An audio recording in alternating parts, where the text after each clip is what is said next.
ఇక మంచిర్యాల జిల్లా బెల్లంపల్లి ఏరియా ఆసుపత్రి ఎదుట కాంట్రాక్టు ఉద్యోగులు ఆందోళనకు దిగారు.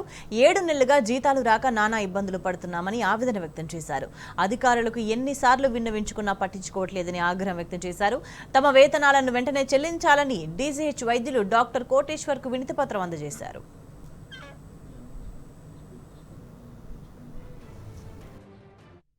అడిగినప్పుడల్లా మేము కాల్ చేస్తే మీరు మాకు చేయొద్దు అని చెప్పి అంటాను సార్. అన్న మాకు కాల్ మేము పైసలు అడిగితే జీతం ఎప్పుడు ఇస్తారు సార్ అంటే మీరు సూపర్వైజర్ని అడగాలంటాను సార్. మేము అడిగితే ఆయన జీతాలు 6 నెలలకు పడితే 10 నెలలకు పడితే 10 నెలలకు వేస్తామంటాడు. మీరు పైసలు వచ్చేకాడ పని చేసుకోమని అంటాను సార్. మేము అడిగితే పని చేయమని చెప్పి అంటాను సార్. మేము అడిగితే పని మరి మేము కొట్ట తిప్పలకి పని చేస్తున్నాం సార్. మాకు ఎమ్మెల్యే సార్ మాకు పని పెట్టించింది సార్. ఒక 6 నెలలు అవుతుంది. మాకు ఇల్లు గడవడం చాలా కష్టంగా ఇబ్బందిగా ఉంది సార్. మేము సూపరింటెండెంట్ సార్ కూడా మేము కంప్లైంట్ చేసినాం సార్. సూపరింటెండెంట్ సార్ కూడా నేను మాట్లాడినా అని చెప్పి అన్నాడు సార్.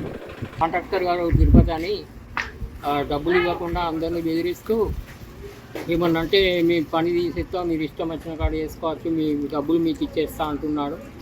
మరి అందరికీ మెమోరాండం ఇవ్వడం జరిగింది సూపరింటెండెంట్ గారికి, అట్లనే కలెక్టర్ గారికి 2 సార్లు ఇవ్వడం జరిగింది.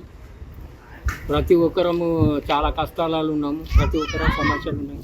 ఆ సమస్యలు ఏవి పట్టించుకోకుండా ఆయన రాకుండా ఎమ్మెల్యే గారికి కూడా మేము ఫిర్యాదు చేసినా కూడా ఎలాంటి ఫలితము ఎలాంటి రిజల్ట్ లేదు.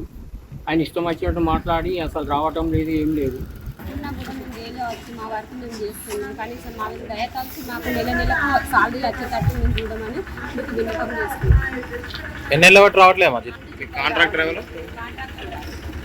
మీ అధికారుల దృష్టికి తీసుకెళ్ళి హాస్పిటల్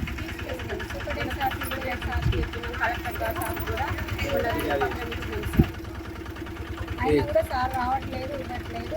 మాకు పని ఒత్తిడి కూడా బాగుంది సార్. స్టాఫ్ కూడా తక్కువ మంది ఉన్నారు. ఈరోజు శానిటేషన్ వర్కర్స్కి మెమోరాండం ఇవ్వడం జరిగింది. వాళ్ళకి 6 నెలల నుంచి శాలరీ రావడానికి కానీ వాళ్ళకి 1 మంత్ శాంక్షన్ చేయడం జరిగింది. ఇంకొక 2 నెలలు శాంక్షన్ చేయమని మనము కాంట్రాక్టర్కి షోకాజ్ నోటీస్ ఇవ్వడం జరిగింది. అండ్ కలెక్టర్ గారి దృష్టిలో కూడా పెట్టడం జరిగింది ఇష్యూ.